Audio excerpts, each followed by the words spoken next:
Degvielas uzpildes stacija uz Ventspils šosejas pie Kandavas pagrieziena jau tāpat ir ļoti labi apmeklēta. Taču šorīt šeit vērojama īpaša rosība. Tas tāpēc, ka šeit startē kārtējas Mailes ekorallijas. Turklāt tas notiek jau 10. reizi pēc kārtas. Daži dalībnieki tajā startējuši ikvienā izlaidumā.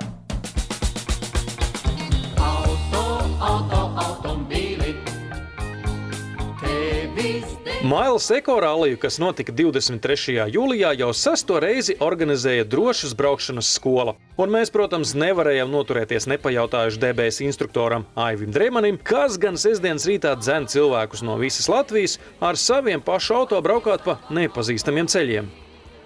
Cilvēki interesi reklamēt mazliet to ekodriving, kas ir tāda lieta, ka pierādīt cilvēkiem, ka var diezgan lēti braukt. Ja jau labākie rezultāti arī šodien ap 4 litri, pie diezgan lielas regularitātes, pie noslodzes, ja, teiksim. Nu, tas ir tā interesi, ieinteresēt cilvēku šīs eko braukšanā. Ekonomiskas braukšanas iemaņas šoreiz bija jāpārbauda 300 km garā maršrutā Kurzemes pusē. Sportisko intrigu vairoja Youngtimer kluba biedru piedalīšanās. Par 30 gadiem vecāku automašīnu entuziasti bieži vien tiekas paši savos rallijos, kur galvenais uzdevums ir tā sauktā regularitāte. Prasme veikt noteiktu ceļa posmu ar organizatoru uzdoto vidējo ātrumu. Ainārs Gailītis un Dita Gailīte rallijos startē tik regulāri, ka viņu Saab kabriolets pat ticis uz rallija leģendas vāka. Mēs būtībā braucam vairāk vai mazāk ar tādu interesi, cik var ekonomiski nobraukt ar tādu vecu autiņu, kas ir smags un ar lielu dzinēju un ar tiešo turbīnu. Bet es domāju, ka tas varētu būt interesants rezultāts arī. Ja? Un citādi mums galvenais ir regularitāte. Ja? Tas treniņš ļoti garos gabalos, izbraukt regularitāti, noturēties tajā ātrumā, un tad, ja vēl iznāk ekonomija, tas būtu vispār interesants rezultāts.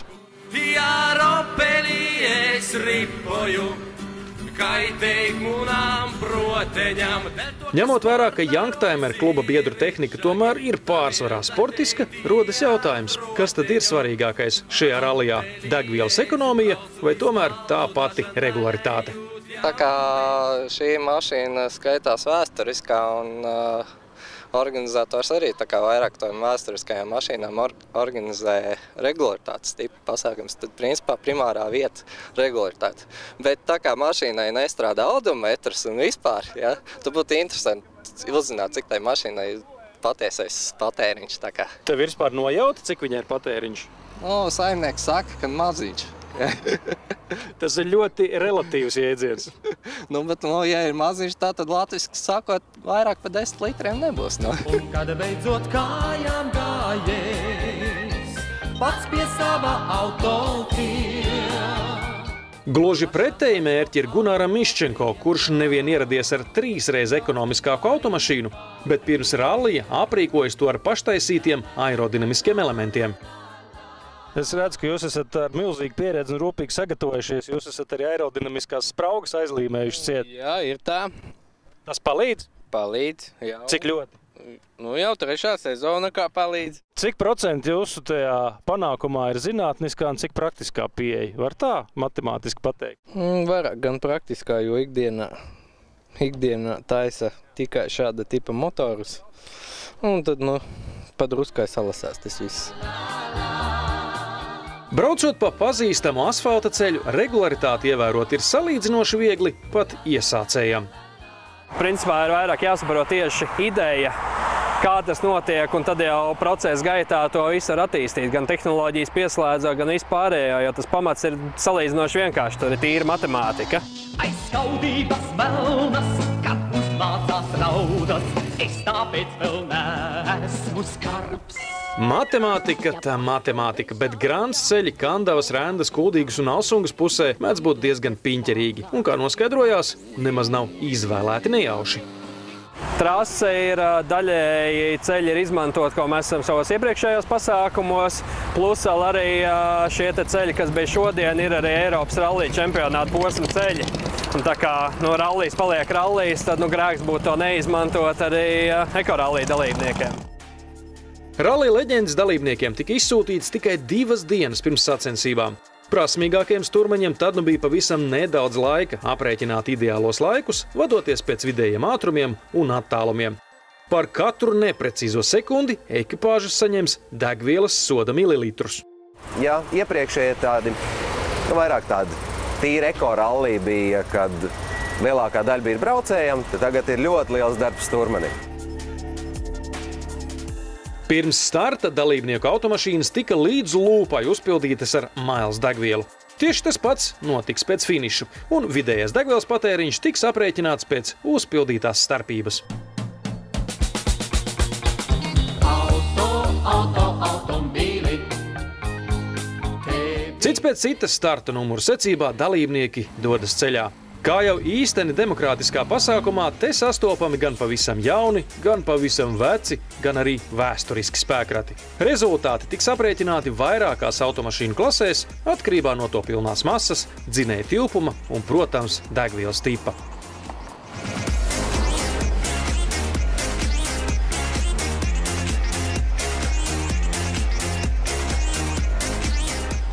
Pēc pirmajiem 2 regularitātes ātrumposmiem satikām Miles ekorallī dalībniekus pusdienu pauzē jau Kuldīgas Statoilā.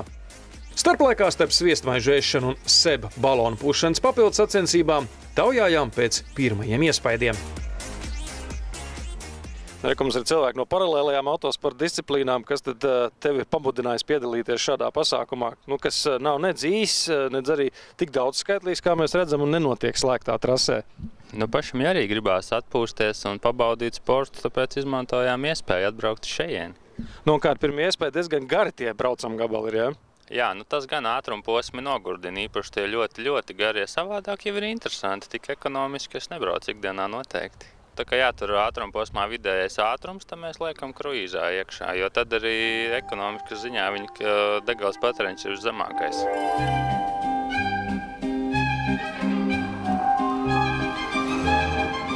Taču ko darīt, ja automašīna ražota tajos tālajos gados, kad tādu kruīzu kontroli vēl nemaz nepazina? Tad jāliek lietā pieredze un aprēķins, kā to dara viesis no Igaunijas Valdo Urbs. Vakar pa šosei nobraucām 300 km ar ātrumu 100–110 km/h, un patēriņš bija 7,1 litrs. Pa īstam vēsturiskā Saab 96 ekipāžas kontā ir nemazums ralliju. Turpretīm Oskars Balodis šādās sacensībās piedalās pirmo reizi. Kura daļa šajā automašīna ir ekonomiskākā, augšējā vai apakšējā? Viņi divas dažādās krāsās. Apakšējā noteikti. Labāk krāsa. Bet tur cits stāsts, kāpēc viņi divās krāsās ir. Kāds ir stāsts? Aizmugurējais spārns, kur nevar nomainīt. Miles ekorallī otrā sekcija bija izveidota kā daždienu lielajos rallijos. Tās pats dobs, tikai pretējā virzienā. Dažiem iepriekšējās sekcijas spoguļu attēls nesagādāja nemazākās grūtības un atlika laika ne tikai ekonomiskai braukšanai, bet arī ekonomiskai iekrāmēšanai līkumā. Citi turpretīm jau bija krietni paspējuši sapīties leģendā un orientieros un aizšāva garām ne tikai sarežģītiem krustojumiem vien. Tomēr agrāk vai vēlāk, vai pavisam vēlāk, itin visi Miles ekorallī dalībnieki sasniedza finišu tajā pašā Kandavas Statoilā, kur no rīta bija sākuši šaha partiju ar leģendu, karti un pulksteni.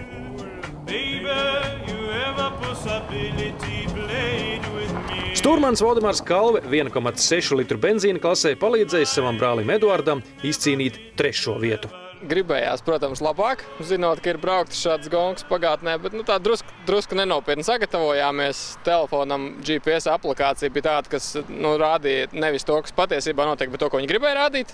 Kā vienam ceļam drusku aizšāvām garām, un, protams, ka tiešais tā bija laika kontrole. Tā kā, tur papildus soda sekundes mēs dabūsim, bet tā jau ļoti interesanti īstenībā. Tik varbūt tās tie ātrumposmi daži drusciņi pa garu bija. Grūti izturēt tik ilgus vēl.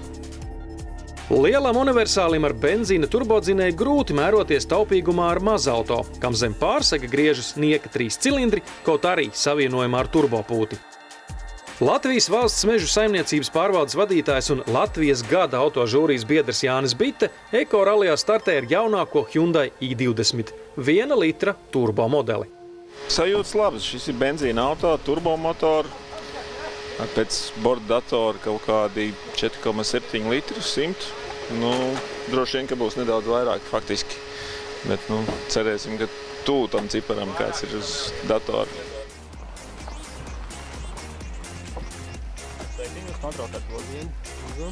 Laikam jau jaunākajai I20 versijai uzvaras ir gēnos.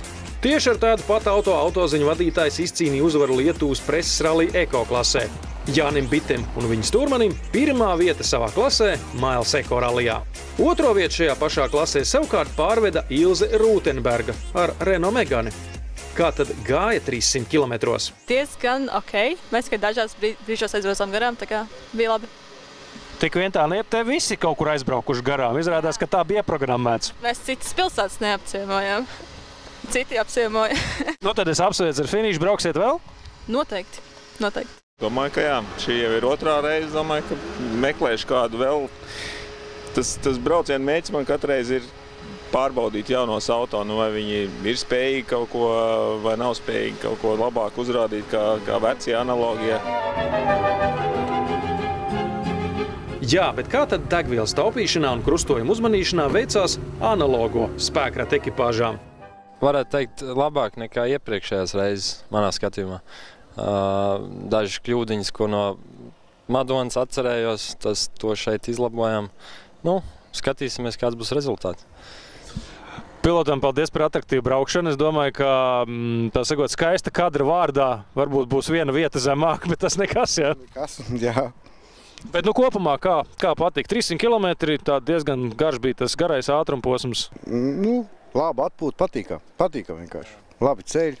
Latvijas daba. Jā, daba. Dažu vietas var redzēt. Piemēram? Tā pati Kuldīgas puses tur tālāk. Tu jau ikdienā vienkārši nebrauc pa tādām vietām, pa tādiem ceļiem. Un tāpēc arī patīkam apskatīties. Youngtimer automašīnu rezultāti tika vērtēti atsevišķi no pārējo dalībnieku rezultātiem. Klasē līdz 2 litriem patiešām uzvarēja Valdo Urbs ar Sirmo Sābu. Otrajā vietā atstājot Aināru Gailīti ar Sābu kabrioletu, bet trešajā vīrus ar padomju klasiku Vaz 2106. Savulaik šī bija visekonomiskākā automašīna mūsu valstī, jo citu praktiski nebija. Tagad jums ir milzīga konkurence. Tad kā jums šķiet, kādā vietā jūs esat tikuši, kā jūs esat nobraukuši šo sacensību? Salīdzinot ar to, ko mēs dzirdējām, ar konkurentiem runājot ar Youngtimeriem, tad mēs laikam esam vieni no pēdējiem, jo mēs tā degvielu netaupījām. Mēs vairāk braucām uz stilu un uz to, ka lai pašiem jautri būtu, bet kopērtējumā redzēsim, kā būs. Domājam, ka būsim vidēji. Kļūdas vismaz nesalasījām, nobraucām ļoti labi. Varētu būt arī tas 10 arī ir. Lai gan, tīri pa papīriem jau jābūt mazāk, bet, es vienmēr rēķinu 10, tā kā agrāk Krievu laikos. Jā, pirms 30 gadiem arī 10 litri uz 100 skaitījās ekonomisks auto. Tomēr Youngtimer rallija priekšvadītājs Valds Ceplevičs aizstāv ideju sapazīstināt parastos ekobraucējus un jaunās klasikas cienītājus. Tā ideja radās vienkārši arī, lai kuplinātu dalībnieku skaitu un lai pierādītu, ka arī vecākas mašīnas varbūt nav tomēr tik ļoti neekonomiskas. Un tā kā Youngtimer dalībnieki ir ļoti augstā līmenī tieši regularitātes rallija braucēji, tad līdz ar to viņi savāc mazākus tos soda punktus un tas degvielas patēriņš varbūt bija piedodams, lai gan arī tas ir diezgan labs rādītājs, ko šodien uzzinājām. Lai kā ekorallija uzvarētāji jāmeklē nevis Youngtimer sekcijā, bet gan kaut kur pie pasātiem ar dīzeļdzinējiem. Gunārs Miščenko šoreiz spiests samierināties ar otro vietu. Ar kļūdiņām, pietrūka laika saviem mērķiem un rekordu uzlabošanai, bet zem 3 litriem ticis esmu. Mails ekorallija galīgi rezultāti gan vēsta par ko citu. Par absolūto uzvarētāju kandavā kļuva Nauris Garoza ar 2002. gada ražojuma Volkswagen Passat, uzrādot vidējo patēriņu 3,05 litri uz 100 kilometriem. Radās gan, ka uzvarēt ne visiem ir galvenais. Svarīgākais ir labi pavadīt laiku. Jānis Sprenne tajā pašā dīzeļa klasē palika tikai 7., bet neko daudz par to nebēdāja. Daudz pozitīva emocija, forši arī pagonkojām un forši ekonomiski pabraucām, tā kā ļoti forši, ļoti labi sajūta. Brauksiet vēl? Protams, šī jau bija 3. reize pa pēdējiem 4 gadiem, jā. Nobeigumā ieteikumi tiem, kas saskatījušies Mailes Eko rallija dalībnieku piedzīvojums, arī vēlas izmēģināt roku ekonomiskā un regulārā braukšanā.